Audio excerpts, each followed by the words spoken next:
that would be, yeah, it's adiabatic. So right away I would. So when you have a gas, you should have one thing that you immediately write: ideal gas law. You're sure about that. You can write the first law of thermodynamics. You're sure about that. And now we're more specifically talking about adiabatic, so we can write the third thing, which is that. So here it is. It's adiabatic, therefore we write P final, V final to the gamma is equal to P initial, V initial to the gamma. We know P final, we know P initial, we know V final, we know V initial, and we know P initial, and we know gamma. Gamma is for diatomic, which is how much? 705 or 1.4, right? So we'll write here, P final then will equal to P initial times, I have V initial to the gamma divided by V final to the gamma. It could be written as V initial over V final to the gamma. All right? So my pressure, I'm going to write 1 atmosphere just to remind myself how we get the result of atmospheres. Times V initial is 500 cubic centimeters, right? And V final is 50 cubic centimeters. And then gamma is 1.4 or 7 fifths. 1.4. Now notice, in this case, I don't need to convert cubic centimeters to cubic meters. Why? Because they go away. Cubic centimeters are canceling anyway, so no reason to work harder than I need to. And the answer for the pressure, if I leave this in atmospheres, the answer to the pressure is going to be what? It's going to be atmospheres. Because atmospheres in pascals are also, you have to multiply by a certain factor. Okay. So let's please do this and get the pressure. And then compare it to what I have.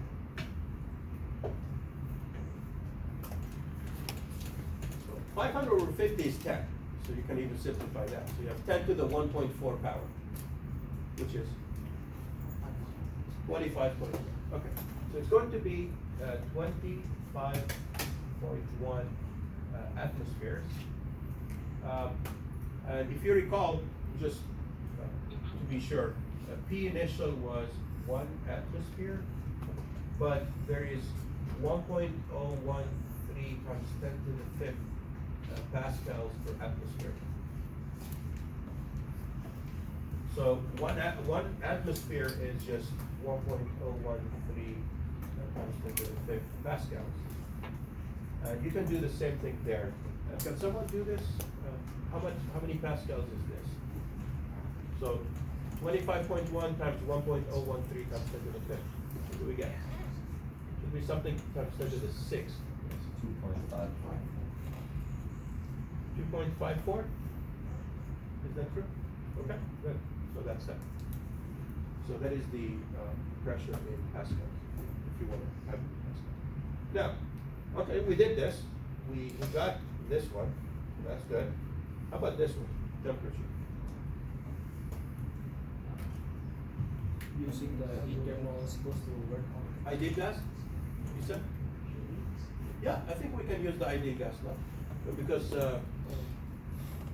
we're only missing basically one, we have one end now, right? We found the pressure. Use this adiabatic process to find the pressure. We don't have the number of moles, but we don't need to know them. Remember, you can use ideal gas law. You can say P final, V final equals to what? nRT final, and then P initial, V initial equals to nRT initial. What do you do next? Yes. So divide. So you have P final over P initial, V final over V initial. What happens to the N and the R? They go away. Yeah. And then you got T final over T initial. And now just multiply both sides by T initial. So you get T final will equal to T initial, and then T final over P initial, and then P final, V initial, and let's plug in the numbers. Should we plug in the temperature in Kelvin or degrees Celsius, or maybe it doesn't even matter? Huh? Okay, so if you, it should be in Kelvin. If you don't think it matters, try it in degrees Celsius, and then you will see it will be wrong. The reason, when you have a difference in temperature, it doesn't matter. But here, you're multiplying the actual temperature. You're multiplying the absolute temperature. Okay? So it's not going to be, you have to have it in Kelvin in this case. So the temperature was 30 initially. So how many kelvins is that? 303. 303. Yeah. P final over P initial, how much is it? Which is 25.1, yeah. 25.1 over 1, that's 25.1. No reason to work harder than that. And then V final over V initial?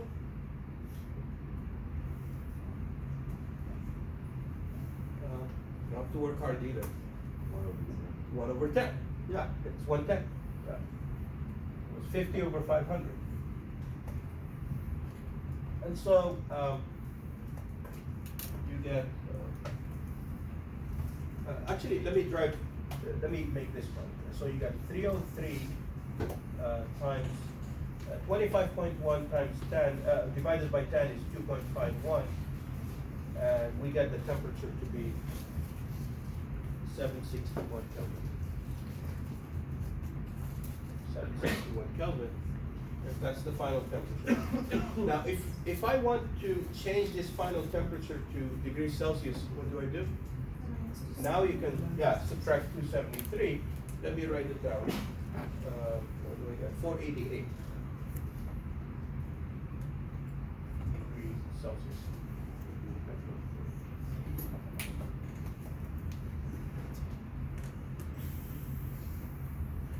Yeah, actually, I will not say more about it. I think the algebra should be obvious. Whenever you're not sure, work with Kelvin. If you're absolutely sure, you know what you're doing, and especially when you're doing differences in temperature and so on, then you don't have to compare. Because the difference and the 273 cancel easily. Yeah. With pressure, is that okay to just find the atmosphere instead of Pascal? In this case, I didn't specify. I usually will tell you what to find, whether I want it in atmospheres or Pascal. Yeah. So I will show you, when we calculate the work, you would need, actually even there, you probably will not need the pressure. But let's say you needed the pressure to calculate work, it has to be in Pascal, because work is in joules, and to get joules, you have to have the pressure in Pascal, not atmosphere.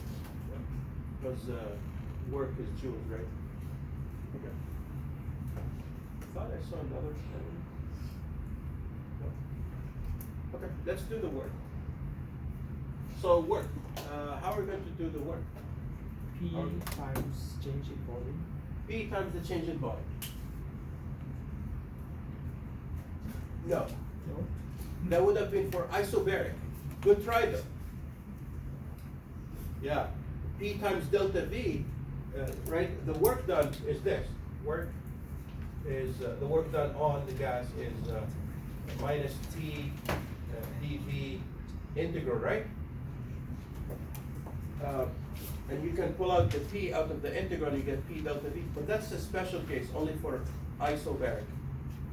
But this case, it's not constant pressure, it's adiabatic. Yes? Change in volume times change in pressure? Change times change will not, no. Yes? It's just delta E thermal is equal to W is T0. That's the most efficient way of doing it, yes. So you have this. The first law says the change in thermal energy is equal to the work done on the gas plus Q. But what's Q? 0. So the work done on the gas is equal to delta E thermal. What's the change in thermal energy? NCV. NCV delta T, regardless of the process. Yes? And then what is N? PV over RT. Yeah, we didn't have N, but we can find N. Yeah, you're right. PV over RT. Yeah. So N, we can say P initial, V initial over R times T initial. Yeah, that is N. Ideal gas law. And then CV is it's diatomic, so it's what? 5 halves R. Good. And then delta T would be T final minus T initial, right? Yes. Why do you use the CV for kinetic energy, not So for Q you cannot use this if it's not constant volume. But delta E thermal, so basically we went, so we said if the change in temperature, whatever it is, regardless of the process, I think I said it here. Yeah. Delta E thermal is always NCV delta T, regardless of the process. And the reasoning was we said, here is an initial temperature, here is a final temperature. As long as I get from this temperature to this temperature, the change in thermal energy is going to be the same. Namely, if I go through this one, that's the easiest one, I would get this. So it's always going to be that for the thermal energy, not for Q. Yeah.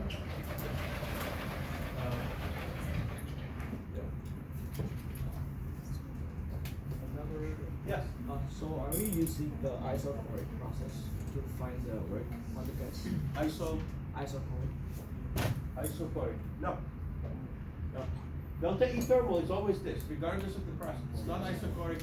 Delta E thermal is this, whether it's isobaric, isochoric, adiabatic, or something else. So let's plug in the numbers. Oh yeah, so now the P initial better be in what? Yeah, better be Pascals, yes. Yeah, better be Pascals. R cancels, right? R would go away. So this, so let me go here. P initial needs to be in Pascals. That's 1.013 times 10 to the 5th Pascals. V initial, it's 500 cubic centimeters. Is that good? Or not good? Do I need to do anything about the cubic centimeters? Needs to be cubic meters. Yeah, the SI is the cubic meter. So 500. How do I change it to cubic meters? Multiplied by 10 to what power? Minus 6, actually. Because you have to divide by 100 3 times. You have centimeter, centimeter, centimeter. So 10 to the minus 6. So that's the PV part. We're dividing by a temperature. So what the temperature here at the bottom, can I put 30 or 303? 303. Obviously it matters, right, whether you divide by 30 or 303. It's a lot less when you divide by 303. So it needs to be in Kelvin. We still have the 5 halves. That 5 halves is here. And now here, the difference in temperature. Should I put each temperature in Kelvin and then subtract, or should I put each temperature in degrees Celsius and then subtract? That one doesn't matter. Yes, that one does not matter, because the 273 that you add to each will cancel when you subtract. Okay, but again, you have to be comfortable with this. If you're really not sure, you will be then you would be safest working in Kelvin.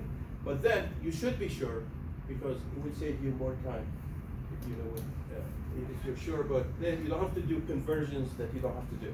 You'll just be wasting time calculating. Okay? So yeah, T final minus T initial, because it's a difference in temperature, it doesn't matter. So it's going to be, so we can say it's 488 minus 30. What is 30? Yeah, minus 30. Or if you want to be safe, you can say 761. You can also say it's 761 Kelvin minus 303 Kelvin. 761 minus 303 is the same as 488 minus 30. That's going to be the same. So the work done on the gas will be 192 joules.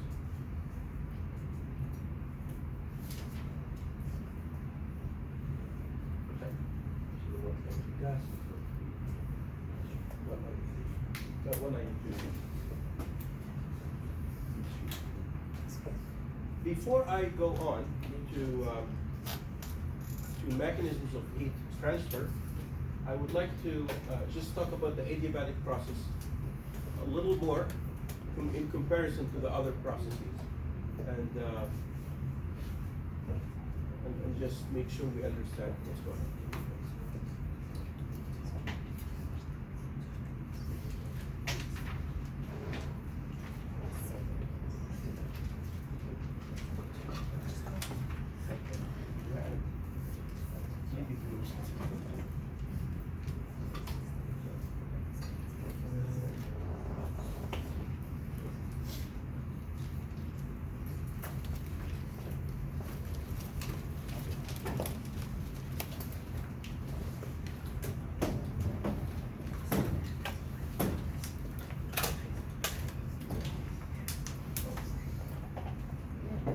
This part, which I needed, but that's okay, I'm going to write it again. So here is the PT diagram, just for the processes that we know. Here is P, here is B, here is B. So this process is, what kind of process? This is a vertical line. Isochoric, constant volume. This process is iso what? Baric, constant pressure. Now I'm going to draw two processes. One of them is going to be orange, the other one is blue. This one and this one. One of them is isothermal, the other one is adiabatic. Which one is which? Orange or blue? Isothermal is this one, adiabatic is the blue one.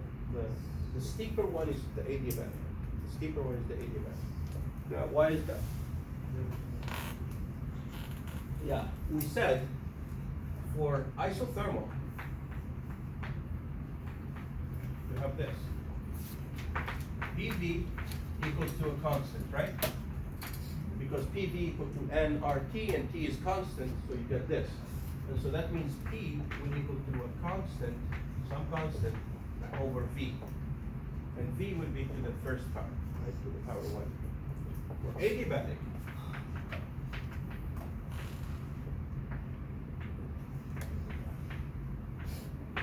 you have, I erased it.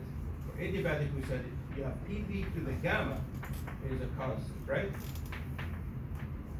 That means P will equal to some constant over V to the gamma. Some constant over V to the gamma. Gamma is larger than 1, remember? Which one falls faster? 1 over something to the power 1 or 1 over something to the power 1.5? No, it's the other one. Larger than 1? Yes.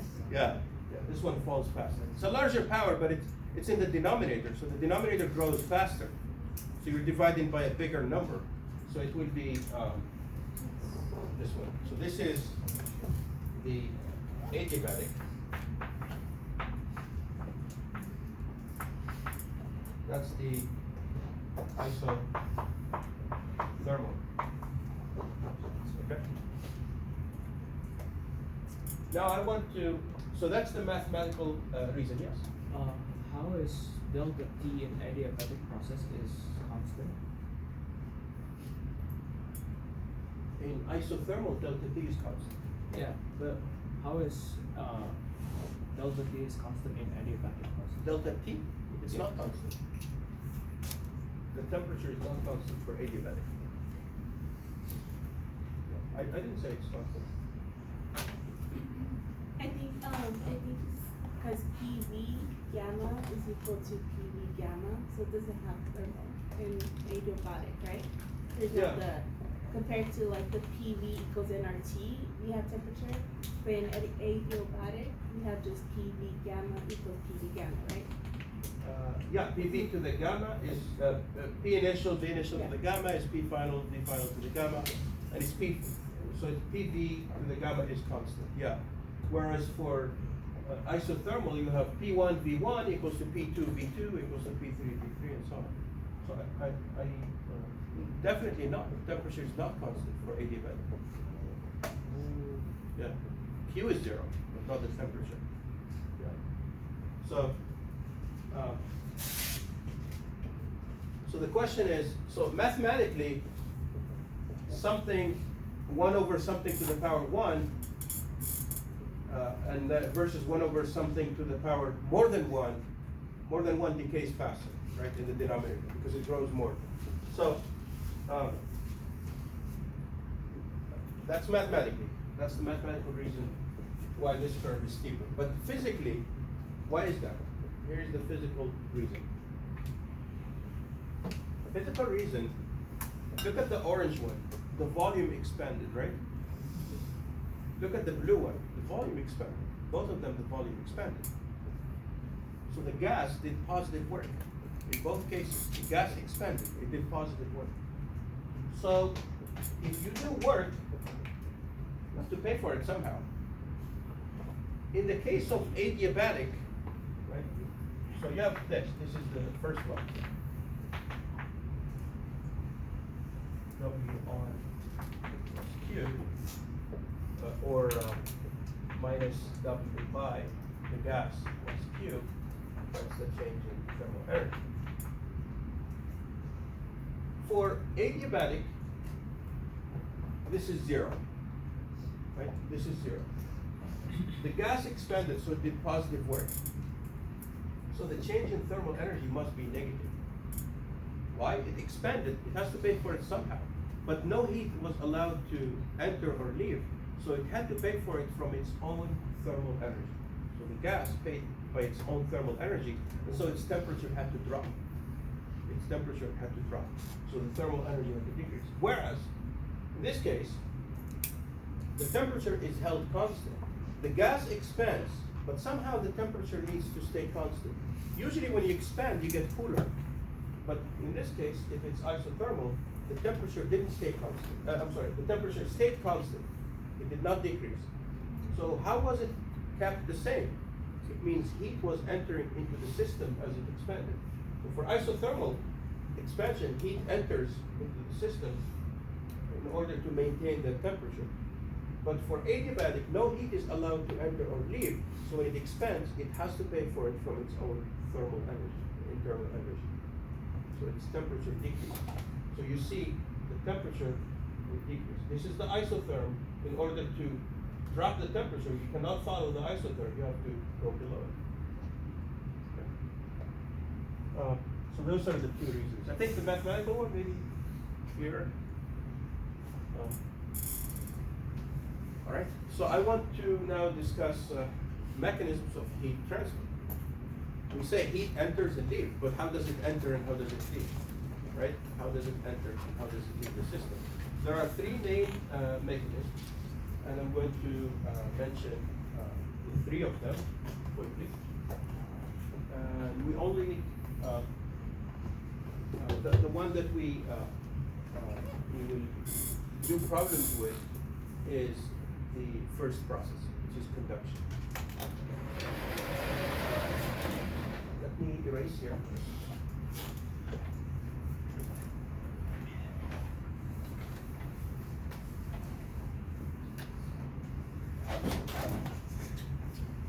So conduction is by direct contact. Heat, if you have a pot of water and it's hot, you can just put your hand on it and then heat will flow from the pot to your hand. Okay? So it depends on two things, on three things actually, for the heat flow. It will depend on the surface area of contact. So if you touch all your hand versus just the tip of your finger, the heat flow will be different. And then it also depends on the temperature difference between the two bodies. The temperature difference between the two bodies. And it also depends on the conductivity. How good of a conductor, of a thermal conductor, is the object. Okay. So wood is not a good thermal conductor. Steel is a good thermal conductor.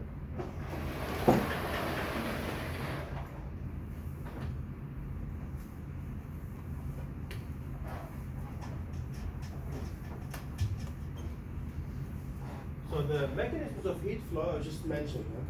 The first one again is conduction. So if I have this rod here, let's say this is really hot, and this is the room temperature. If I make contact, the rod touches this surface. If it's really hot, imagine this one is 100 degrees Celsius, and heat will flow from the hot to the cold, and that's called conduction. It didn't flow, but because this piece got hot, and then somehow it jumped all the way here, and then carried that heat. So this piece is here, it doesn't move. Convection, on the other hand, this is conduction. Convection is, let's say the air is circulating. The air in this part of the room, let's say it gets hot, and then the air will, the hot air will go there, and then the cooler air will come here to heat up, and then it circulates. So it can flow. Like if it's a liquid or a gas, it can flow. If it's a solid, this piece is here. It's not going to jump and come here. And then there is radiation, whereas conduction and convection, they require a medium. A solid, a liquid, a gas require something. Radiation, it can flow through vacuum.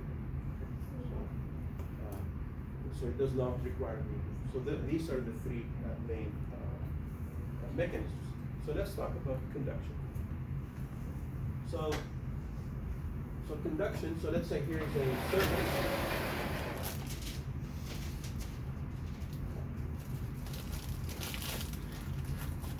Here is a surface that's hot. TH, T hot. This one is hot. And this is cold. T cold.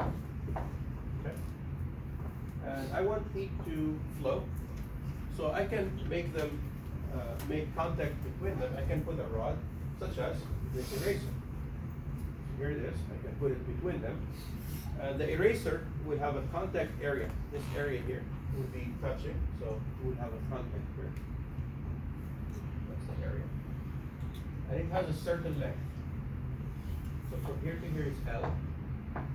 That's the length. And this is the area. Contact area. So the heat flow is dq dt, and T here is time. This is the rate at which heat flows, the number of joules per second. T is time. Will be proportional to how quickly, how many joules do I get per second? It will depend on four things. One of them is, why does heat flow anyways? If they had the same temperature, both of them, the left side is 0, the right side is 0, will heat flow? If both of them are 100, will heat flow? No, it flows from higher to lower. So you need a difference in temperature. And the steeper the difference in temperature is, you will cause more heat flow. So it's proportional to how different they are in temperature, the difference in temperature. And the direction of heat flow is just this one. From hot to cold. Okay. It's proportional to the difference in temperature. It's also proportional to the contact area. So for example, let's say I put this eraser and it's touching, and I'm getting 1 joule per second coming through. What if I put 2 of them? How many joules per second? I get 2 joules because I doubled the contact area, right? If I put the 2 erasers next to each other like this, I have doubled the area. Contact, so I get twice. So it would be proportional to the contact area. So A is for area, right? So you can write that. A is area. It would be in square meters, right? Area is square meters. It would be inversely proportional to how far they are. If I make them very far away, if I have this, it will flow less quickly, right? It will flow less quickly. Because if they are too far, instead of the difference between, let's say here it's 100 and here it's 0. But now, this one is 100, this one is 0, so this one is 50. So the difference from here to here is 50. So the heat flow would be less. So it's inversely proportional to the length. I think it makes sense. If they're too far away, you're going to get less flow. And then it has to do with K. K here is the thermal conductivity. K is called thermal.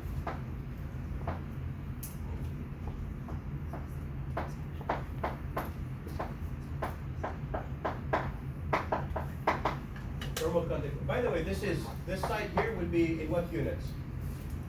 Joule per second. Joules per second, yeah, which is watts, right? It's called a watt.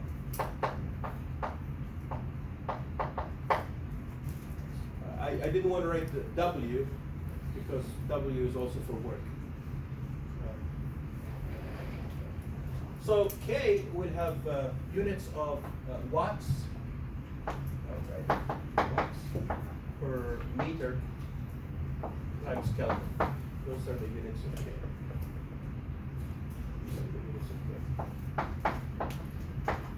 Let me put some materials here. Here's a material.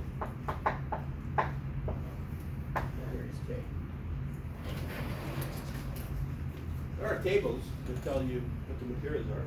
So a good heat conductor is, metals are usually good heat conductors. So for example, copper. Let's compare things to copper.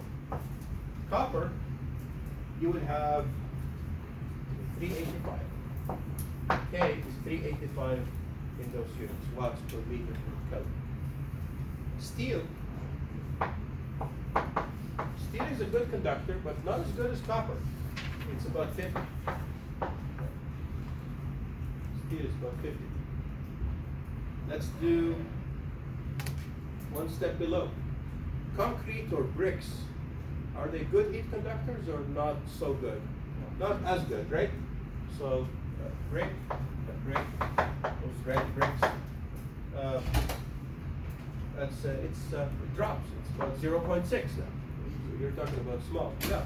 So is the conductivity like how fast it can gain or lose heat? Yeah. And so like something with low conductivity would hold the heat really good. Yeah. And which is, for example, like you in your room in the winter, if you step on the carpet versus the tile feels cooler, and that's because energy would flow from you to the tile much quicker than from you to the carpet. Because the tile is a better conductor than the carpet.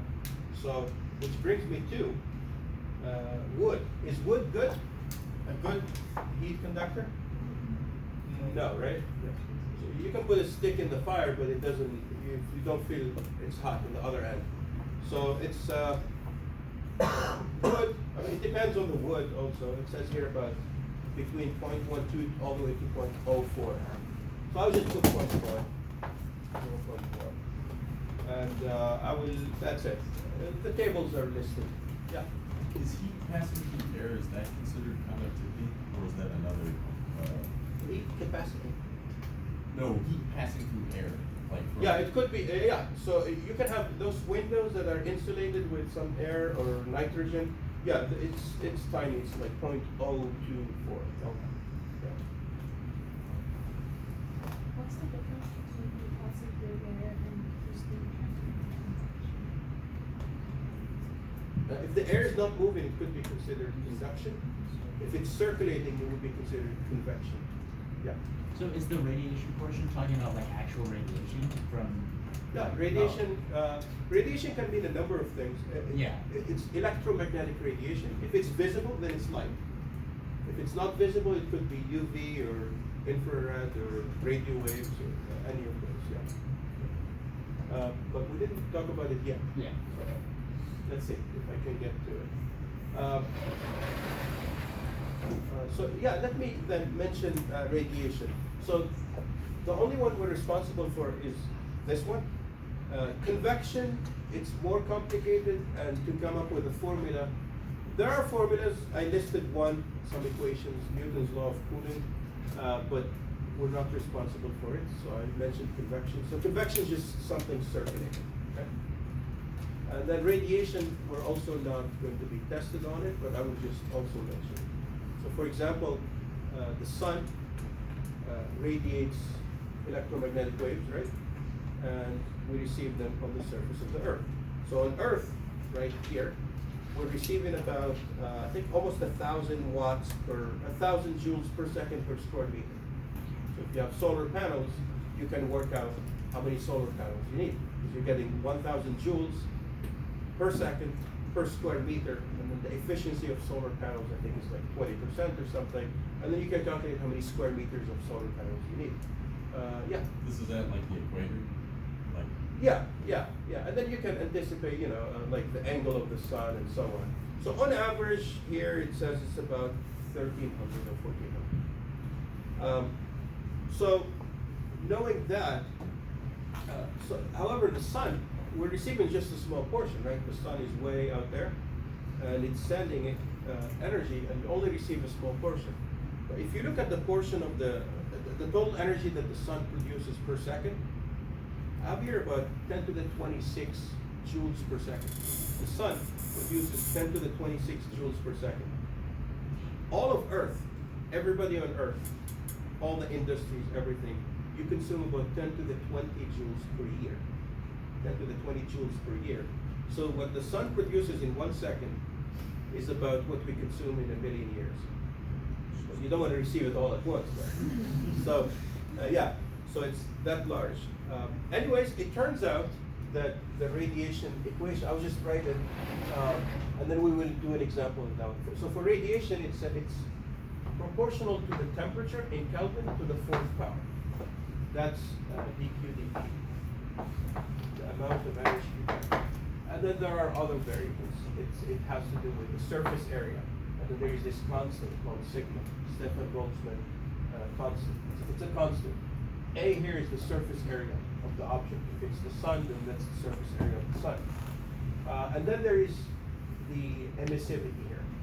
It's basically how good of a receiver are you of energy, or an absorber. If you absorb energy pretty well, then E would be 1. If you don't absorb energy, you just reflect it all back, then E would be close to 0. So E is just a number between 0 and 1.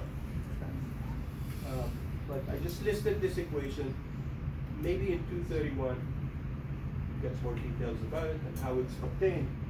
But for now, it's just a formula, and I really don't like just formulas. Okay. Yeah. So sigma is based on the object that's hotter than, and E is based on the object that's heated. Sigma is just a constant. It's a universal constant. It's just like the ideal gas constant or something like that. Oh, sorry, I meant like A. So A is based on the hotter. A is the area, the surface area of the object. Okay, so then E is. The emissivity, it has to do with how good is the object in radiating away energy or absorbing it. Would that be based on the colder object, like the receiving, like us, or would that be based on the sun? Well, if the sun is sending out the energy, then we would be interested in this from the sun. If we're the ones absorbing it, then we would be interested in what we are in this. Both of us, the sun and us, it's about 1. So it depends on the context. It depends on what the object